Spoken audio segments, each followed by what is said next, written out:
When we started preaching in Lokoja, we were using gas lamp to preach crusade. How many of you remember gas lamp? The one you pump. You won't know it here. And since you don't know it, may you never know it. Of course, you can't know it again. It's gone.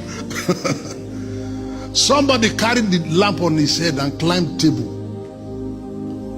Because of the person that is going to read Bible, he will stand near the person.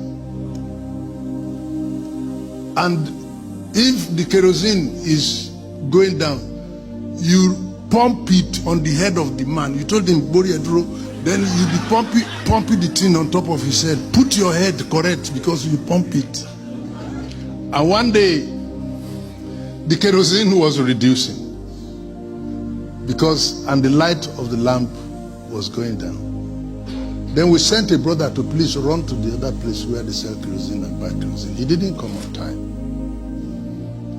He got there, they said the woman went out, but he didn't go far, so the brother stayed for the woman to arrive and bring kerosene. Meanwhile, the light was going down. And the brother just looked around in the days of Omiye and saw a bottle of water and thought it was kerosene.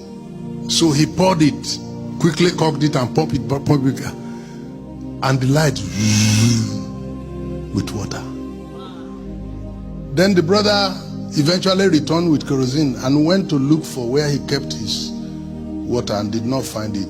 The first thing he asked, who took this water from here? Then somebody said, we thought it was kerosene and we poured it. Then he started to argue. You thought it was kerosene, you can't smell.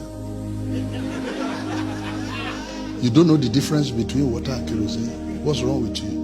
That one said, don't talk to me like that. Am I your mate? Then he answered, this is how you used to do. And then he referred to another. That one said, you can't talk. As they were arguing, the light died. Are you able to get a message? As they argued, the light died. In our presence. And when they put water in it, the light was shining.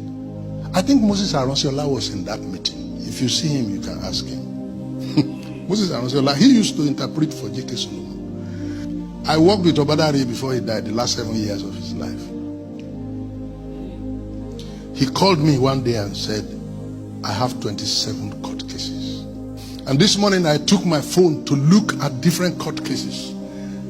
The number of court cases Assemblies of God has. Assemblies of God have a case up to Supreme Court where the Muslims are the one to decide who the General Superintendent of Assemblies of God in Nigeria will be.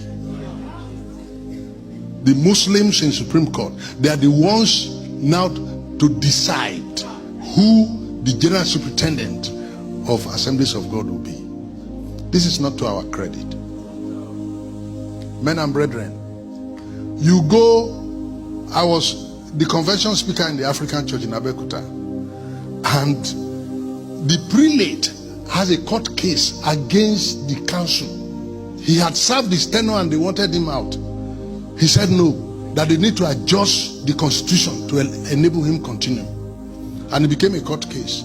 And while they are arguing and pointing fingers at themselves, the church is dying.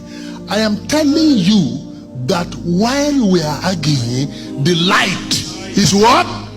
Is dying. Recently I passed through Nineveh, and you will not believe that it's the same Nineveh that everybody became a Christian, became godly and repented when Jonah came to town. Right now, right at the airport, you'll be hearing the blaring sound of people calling for Islamic prayer. You go to Nineveh today, there's no church. While we are arguing, the light went out. You are supposed to know that the president of North America, Libya, they were Christians. Mauritania, Morocco, they were all Christians. The whole country were 100% Christians. Turkey, Constantinople, they were all Christians, 100%. But when we came to a point when we're arguing about Holy Communion, we're arguing about baptism, we're arguing about the sacraments, the light. Meanwhile, the darkness we met on ground is still there, and they are multiplying their own intensity. But our own light, even if it were a candle light, if only we were able to even sustain that, light is light. But even our light, so small, is going out. And what we have now is relics of Christianity and the history of its practice. And that's what we are announcing and priding ourselves in.